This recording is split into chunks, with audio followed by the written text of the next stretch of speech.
జీవితం ఆడించినట్లుగా ఆడే బొమ్మ కాదు. పిల్లల కోసం గానిగెద్దులా పనిచేసే వారికి కూడా ఎప్పుడో ఒకప్పుడు స్వతంత్రంగా జీవించాలి అనిపిస్తుంది. అప్పుడు జీవితం ప్రాణం ఉన్న బొమ్మ అనిపిస్తుంది. ప్రియా ఫోన్లో చెప్పిన విషయం విని నేను నిజంగానే ఆశ్చర్యపోయాను. న్యూయార్క్ నుండి తను ఫోన్ చేసి చెబితేనే కానీ హైదరాబాద్లో ఉంటున్న సుజాత విషయం నాకు తెలియదంటే నాకు కొంచెం సిగ్గుగానే అనిపించింది. సుజాతది నాది ఒకే ఊరు. ఇద్దరం కలిసి చదువుకున్నాం. మా ఇద్దరి మధ్య మంచి స్నేహం ఉంది. నేను మా ఇంట్లో నాలుగో సంతానాన్ని. సుజాత మూడవది. ఆమె తర్వాత మరో ఇద్దరు మగపిల్లలు ఉన్నారు. ఇంతమంది సంతానం ఉండడం వల్ల ఈ రోజుల్లోలా పిల్లల గురించి విపరీతమైన శ్రద్ధ తీసుకునే అవకాశం మా తల్లిదండ్రులకు లేదు. స్నానం చేయించి ఇంత వండి పెట్టి జడవేసి వీధి బడికి తోలేసేవారు. సరిగ్గా చదవకపోతే ఓపిగ్గా చెప్పి హోంవర్కులు చేయించే వెలుసుబాటు వారికి లేదు. రెండు తగిలించడమే. అయినా మేము అప్పటి రోజుల్లో అంటే ఆడపిల్లలకు చదువు ఎందుకులే అనే పరిస్థితులలో గ్రాడ్యుయేషన్ చేశాం. ఇంటి పనులతో పాటు ఎంబ్రాయిడరీ, వీణా నేర్చుకున్నాం. ఉద్యోగాలలో చేరాం. నాకు సెక్రటరీ ఏరియాలో వచ్చింది. చింత చచ్చినా పులుపు చావని మామయ్యలు ఆడపిల్లలకు ఉద్యోగమేంటని మా అమ్మని నిలదీసిన ఆర్థిక పరిస్థితులు అవగతమవుతున్న మా నాన్నగారు మౌనం వహించారు. మౌనం అర్ధాంగీకారము కాదు, సంపూర్ణ అంగీకారమని గ్రహించాను నేను. తర్వాత నాన్నగారు కుదిర్చిన సంబంధం చేసుకున్నాను. ఆయన కూడా ఇదే సెక్రటరీలో సెక్షన్ ఆఫీసర్గా పనిచేయడంతో మాకు ఎలాంటి ఇబ్బందులు ఎదురవ్వలేదు. సుజాత కూడా హైదరాబాదే చేరింది. ఆయన irrigation engineer. Sujatha medical and health డిపార్ట్మెంట్లోని సీనియర్ అసిస్టెంట్గా. తరచూ కలుస్తూ ఉండేవాళ్ళం. సుజాత భర్త శ్రీనివాసరావు గారు కూడా కలుపుగోల మనిషి. సెలవుల రోజున వాళ్ళిద్దరూ మా ఇంటికి రావడము, మేము వెళ్ళడము జరిగేది. సుజాతకు ముగ్గురు పిల్లలు. ప్రియ అందరిలోనూ పెద్దది. తర్వాత సిద్ధార్థ, చివరిది వాసవి. మాకు ఇద్దరు అబ్బాయిలే. జీవనయానంలో ఎన్ని ఒడిదుడుకులు ఎదురైనా, ఎన్ని ఒత్తిళ్లకు గురైనా మేము స్నేహబంధాన్ని చంపుకోలేదు. మా పెద్దవాడు అజయ్ ఇంజనీరింగ్ చేసి అమెరికా వెళ్ళిపోయాడు. చిన్నవాడు విజయ్ జర్నలిజం చేసి ఒక వారపత్రికలో ఈ మధ్యనే జాయిన్ అయ్యాడు. మా వారు ఒక మంత్రి గారి దగ్గర ప్రైవేట్ సెక్రటరీగా ఉంటున్నారు. సుజాతకు సూపరింటెండెంట్గా ప్రమోషన్ వచ్చింది. శ్రీనివాసరావు గారు ఈఈగా పనిచేస్తున్నారు. సుజాత పిల్లల్ని బహు జాగ్రత్తగా చాలా శ్రద్ధ తీసుకుని పెంచింది. తను అలా అపురూపం చెయ్యడం అంత నచ్చేది కాదు. వాళ్ళు హోంవర్కులు చేయడం దగ్గర నుంచి ప్రతి దానిలోనూ సుజాత విపరీతంగా కలగజేసుకునేది. ప్రియకు కొన్నాళ్ళు డాన్స్ నేర్పించింది. తానే స్వయంగా వాళ్ళని తీసుకుని వెళ్ళేది. ట్యూషన్లు, పరీక్షలు అయితే సరే సరి సెలవు పెట్టి దగ్గరుండి రాయించి ఆటోలో ఇంటికి తీసుకువచ్చేది. పిల్లలు పుట్టాక సరిగ్గా చెప్పాలంటే సుజాతకు వాళ్ళ బాగోగులు తప్ప మరో జీవితమే లేనట్లు ప్రవర్తించేది. శ్రీనివాసరావు గారు అంతే. సాయంత్రం వాళ్లకు ఆటలు నేర్పించడం, పొద్దుటే జాగింగ్కు తీసుకువెళ్ళడం, పిల్లల్ని వేళ్లే కన్నట్లు అతి చేస్తున్నారు అన్నాను ఒకసారి మా వారితో విసుగ్గా. ఆయన నవ్వి, నీకు ఓపిక లేక వదిలేస్తే అందరూ అలా చేస్తారా అన్నారు. ఓపిక లేకపోవడం కాదు, నడిచే వాళ్ళని ఎత్తుకు తిప్పడం తప్పు కదా. వాళ్ళని కొంత వాళ్ళ స్వేచ్ఛకు వదిలేయాలే కానీ మా వారికి ఇంకా రెట్టించలేదు. సుజాత పడిన శ్రమ మాత్రం ఊరికే పోలేదు. ప్రియ ఇంజనీరింగ్ పూర్తి చేసి ఎంఎస్ చేయడానికి అమెరికా వెళ్ళిపోయింది. అక్కడే మరో ఇంజనీర్ని పెళ్లి చేసుకుని ఉన్నత స్థాయిలో ఉంది.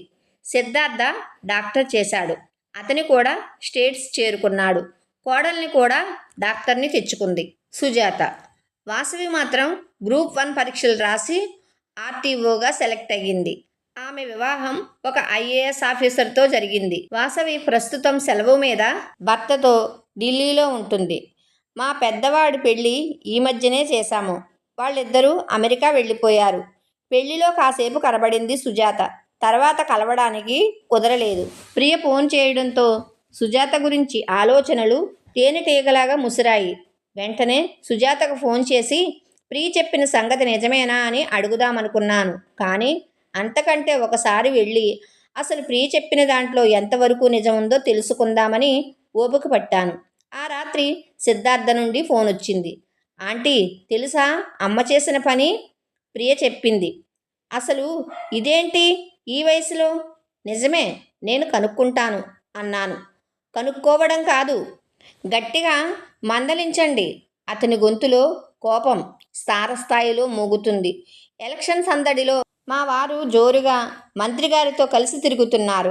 ఆయన ఇంటికి రాగానే అంతా చెప్పి సుజాత ఇంటికి వెళ్ళి స్వయంగా చూడాలన్నది నా ప్లాను. ఇంతలో వాసవి నుండి రానే వచ్చింది ఫోను. నాకు అర్థమైంది ఏంటంటే ఎవరికి సుజాత చేసిన పని బొత్తిగా నచ్చలేదని. నిజం చెప్పొద్దు, నాకు కూడా అయిష్టంగానే ఉంది మనసులో. సుజాత స్వభావం నాకు బాగా తెలుసు. పిల్లలంటే ఆమెకు ఎనలేని ప్రేమ. ఆమె ఇలా చేస్తుందంటే పూర్తిగా నమ్మకంగా లేదు. సుజాత వాళ్ళు వనస్థలీపురంలో ఇల్లు కట్టుకున్నారు. మేము కూకట్పల్లిలో కొనుక్కున్నాము. రెండు నగరానికి రెండు కొసలు. వెళ్ళి రావడం అంటే మాటలు కాదు. సాయంత్రం నా పుణ్యం కొద్దీ మా వారు అనుకోకుండా ఇంటికి వచ్చారు. మర్నాడు మళ్ళీ రాయలసీమ వెళ్ళిపోవాలట. ఆయన లోపలికి రాగానే నేను ఆతృతగా ఎదురు వెళ్ళి మనం అర్జెంటుగా సుజాత వాళ్ళ ఇంటికి వెళ్ళాలి అన్నాను. ఆయన నన్ను పిచ్చిదానిలా చూశారు. ఇప్పుడేమైంది వాళ్ళకి అన్నారు. అదంతా తర్వాత చెబుతాను, ముందైతే బయలుదేరండి అన్నాను. నేను చాలా టైర్డ్ అయిపోయాను జయ. రేపు రాత్రికి వెళ్ళిపోవాలి. కావాలంటే నువ్వు వెళ్ళిరా, డ్రైవర్ ఉన్నాడు అన్నారు. డ్రైవర్ ఉన్నాడుగా, మీరు హాయిగా వెనక సీట్లో జారబడి రెస్ట్ తీసుకోండి. మీరు లేకుండా వెళ్ళే విషయం కాదు అన్నాను అనునయంగా. ఆయన మెత్తబడ్డారు. ఆయన సంగతి నాకు బాగా తెలుసు. వెళ్ళి అర్జెంటుగా ఫిల్టర్ కాఫీ తెచ్చి ఇచ్చాను. కాఫీ తాగాక ఇద్దరం ఆయన వచ్చిన కారులోనే వనస్థలీపురం బయలుదేరాం. ఎక్కడ చూసినా ఒకటే జనం, వాహనాల ప్రవాహం. ట్రాఫిక్ అవరోధాన్ని అధిగమించి సుజాత వాళ్ళు ఇల్లు చేరేసరికి తల ప్రాణం తోకకు వచ్చినట్లయింది. ఇంతకంటే విజయవాడ రైల్లో వెళ్ళి ఉంటే సుఖంగా చేరిపోయేవాళ్ళం అన్నారాయన. అవునా, మనం మొదట ఈ ఊరు వచ్చినప్పుడు ఎంత ప్రశాంతంగా అందంగా ఉండేది. ఈ ఊరు ఇప్పుడు కాంక్రీట్ జంగిలమయ్యింది అన్నాను కారు దిగుతూ. ఇద్దరం గేట్ తీసుకుని లోపలికి ప్రవేశిస్తుంటే ట్యూబుతో మొక్కలకి నీళ్లు పెడుతున్న శ్రీనివాసరావు గారు మమ్మల్ని చూసి గుర్తుపట్టి నవ్వుతూ రండి రండి బహుకాల దర్శనం అన్నారు ట్యూబ్ మొక్కల్లోకి గిరిటేసి. ఇద్దరం ఆయనను అనుసరించాం. ఇంటి వాతావరణంలో చాలా మార్పు కనబడుతుంది. ఇంటి ముందు తోట పచ్చగా కలకల్లాడుతుంది. చాలా కొత్త మొక్కలు వేశారు. డ్రాయింగ్ రూమ్లో అది వరకు ఉన్న సోఫా సెట్స్, కార్నర్స్, వాటిలో ఖరీదైన బొమ్మలు ఏమీ లేవు. 4 ఫైబర్ కుర్చీలు ఒక మూలకి పెట్టి ఉన్నాయి. ఒక కలర్ పోర్టబుల్ టీవీ మాత్రం ఉంది. శ్రీనివాసరావు గారు, సుజాత, ఎవరో వచ్చారు చూడు అన్నారు. సుజాత లోపల నుంచి వచ్చింది. ఆమె చేతిలోని 6 నెలల పాప ఆమె జుట్టు పీకుతూ కేరింతలు కొడుతూ, అబ్బో చాలా కాలానికి దారి తప్పినట్టున్నారు అంది సుజాత నవ్వుతూ. అవును, నువ్వు దారి తప్పలేదుగా అన్నాను జవాబుగా.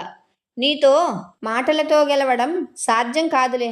అన్నయ్య గారు బాగున్నారా అంది మా వారి వైపు చూస్తూ. ఆయన తల పంకించి చాలా అర్జెంటని లాక్కొచ్చింది.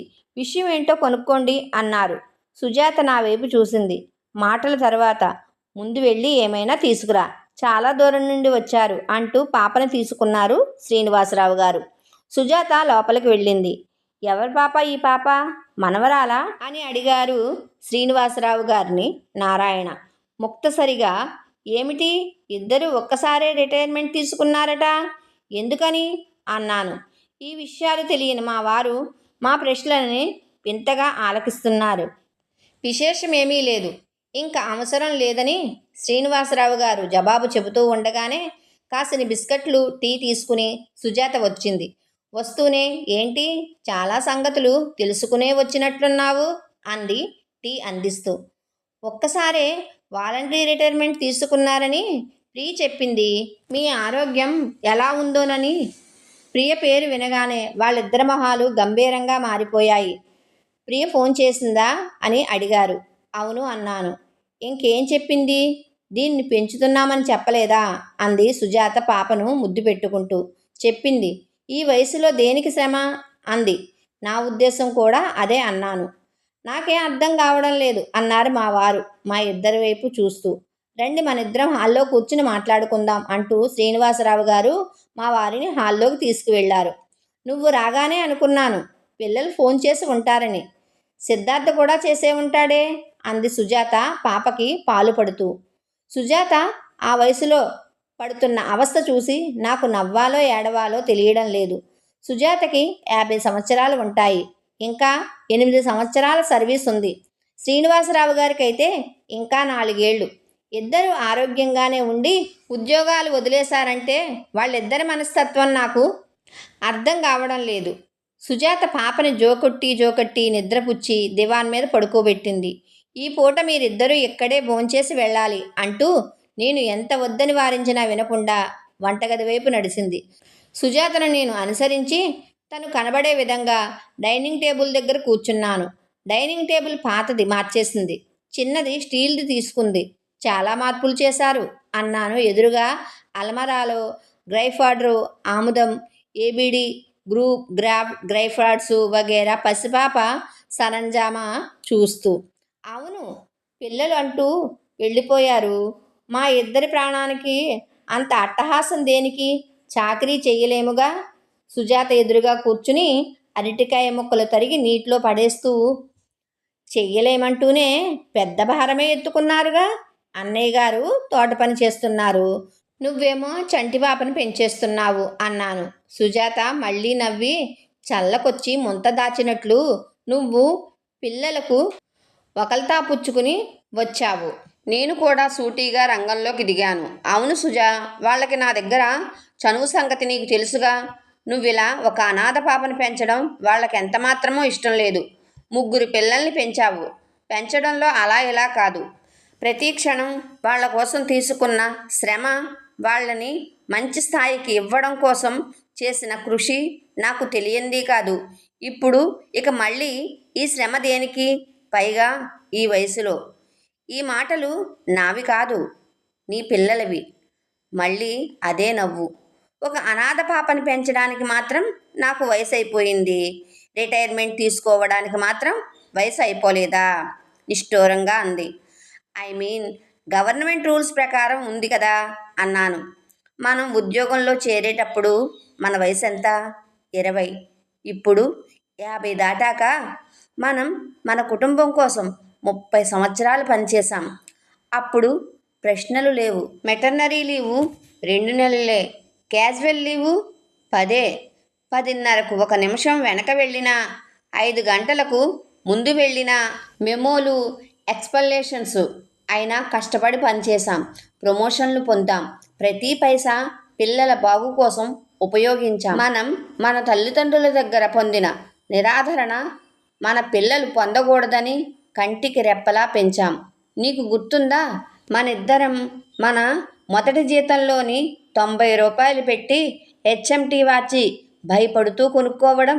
కానీ వీళ్ళకి టైటాన్ వాచీలు, క్యాలిక్యులేటర్లు, కెనెటిక్ హుండాలు, కలర్ టీవీలు, ఎవరి గదులు ఆళ్లకు. ఇదంతా ఎందుకు చెబుతున్నానంటే మన పిల్లలు మనకన్నా చాలా ఉన్నత స్థాయిలో పెరిగారు, అవునా? నేను తల పంకించాను. సుజాత ఏం చెప్పబోతుందో నాకు అర్థం కావడం లేదు. సుజాత లేచి అరటికాయ ముక్కలు వేయిస్తూ మళ్ళీ చెప్పసాగింది. పిల్లల్ని అరిచేతుల మీద పెంచడం అంటారే, అలా పెంచాను నేను. అందరూ మంచి హోదాలకే వెళ్ళారు. ఇల్లు కట్టుకున్నాం, కారు కొనుక్కున్నాం. ఇప్పుడు ఇంకా పరిగెట్టి సంపాదించవలసిన అవసరం ఉందా అంటూ నా వైపు తిరిగింది. ఈ కరువు రోజుల్లో అంటూ నసిగాను నేను కూడా. అవకాశవాదంగా మాట్లాడకు. ఏ సంవత్సరానికి ఆ సంవత్సరం కరువు ఉంటుంది. మొన్న వచ్చిన ఆదాయానికి మొన్నటి వ్యయం ఎక్కువ. నిన్నటిది నిన్నటికి, నేటిది నేటికి. మనం చేరినప్పుడు 100 బేసిక్, ఇప్పుడు 16,000. బాధ్యతలు ఉన్నవాళ్ళు పూర్తి సర్వీసు చేయడం సమంజసమే. కానీ అవి తీరాక కూడా ఆఫీస్కి వెళ్ళాలంటావా? సుజాత ప్రశ్నకు నేను జవాబు చెప్పలేకపోయాను. మనం రిటైర్ అయితే మరొకరికి ఆ ప్రమోషన్ వస్తుంది. ఇదేదో ఔదార్యం, త్యాగం కాదు.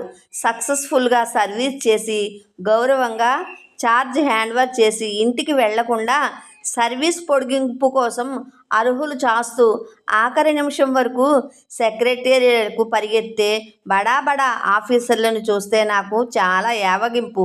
మనిషికి తృప్తి ఉండాలి. ఏమంటావు? నాకు ఇంకా 8 ఏళ్ల సర్వీస్ ఉందిగా. చెప్పానుగా చెయ్యవలసిన అవసరం లేదని. తృప్తి ఉండాలి. ఏమంటావు?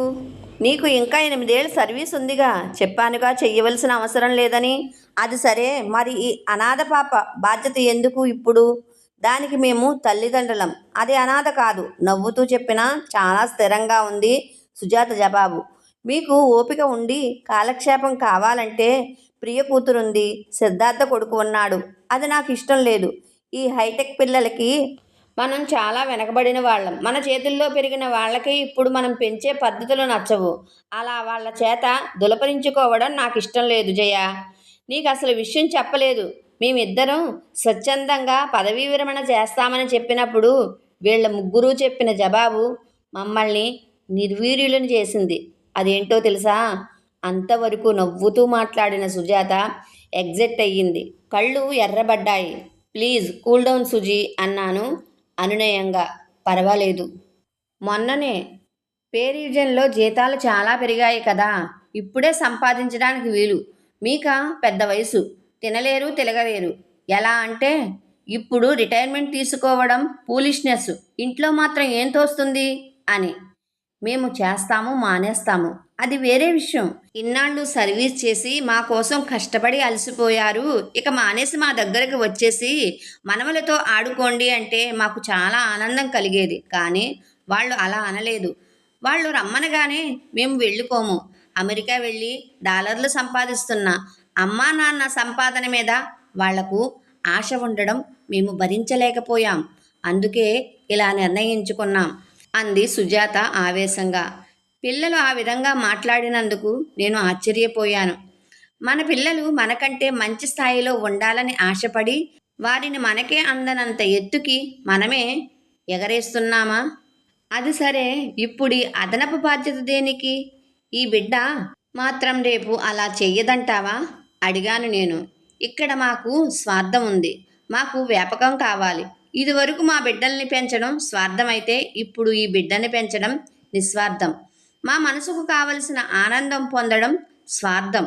అందుకే నిర్ణయం తీసుకున్నాం. మా పిల్లల్ని పెంచడంలో చేసిన తప్పులు ఇప్పుడు చెయ్యము. ఇప్పుడిక మిగతా జీవితం మా కోసమే. అయ్యాయా కబుర్లు, వడ్డిస్తావా అంటూ లోపలికి వచ్చారు శ్రీనివాసరావు గారు. మీరే ఆలస్యం అంటూ ప్లేట్లు సర్దింది. కరివేపాకు పొడి, ఆవకాయ, అరటికాయ వేపుడు, సాంబారు, గడ్డ పెరుగు. అమృతంలా ఉంది సుజాత పెట్టిన భోజనం. భోజనాలు ముగిసేసరికి పాప లేచింది. సుజాత పాపనెత్తుకుని కారు దాకా వచ్చింది. పాపకి ఏం పేరు పెట్టావు అన్నాను పాలబుగ్గలు పులుముతూ. ఆర్ద్రత. బావుంది. అదే ఇప్పటి హైటెక్ బేబీల్లో లోపిస్తుంది అన్నాను కారు ఎక్కుతూ. జీవితాన్ని తిరిగి చైతన్యవంతంగా మార్చుకుని ఓడిపోకుండా బతుకుతున్న సుజాత దంపతుల పట్ల నాకు చెప్పలేని గౌరవం పెరిగింది. మన్నెన్ శారదా గారు రచించిన కథ ఇది. కథ పేరు ఈ జీవితం మీదే కాదు మాది కూడా. చాలా అద్భుతంగా ఉంది కదా కథ. చాలా బాగుంది. లాస్ట్ని చేసి కళ్ళ నీళ్ళు వచ్చినాయి. చదువుతుంటే నాకే చాలా ఎమోషనల్ అయ్యాను. చాలా చాలా చాలా బాగుంది అన్నమాట. పిల్లల్ని పెంచుతాం కానీ పిల్లలు తిరిగి మనల్ని ఎంత కష్టాలకు ఓడ్చుకుని పెంచితే తిరిగి పిల్లల్ని మనల్ని అనే మాట అదన్నమాట. నిజంగా హృదయాన్ని అత్తుకున్న మాట. నాకు కళ్ళ నీళ్ళు వచ్చారు. ఇదండి ఈరోజు వీడియో. ఈ వీడియో నచ్చితే కనుక తప్పకుండా లైక్ చేయండి, షేర్ చేయండి, కామెంట్ చేయండి. Thank you for watching.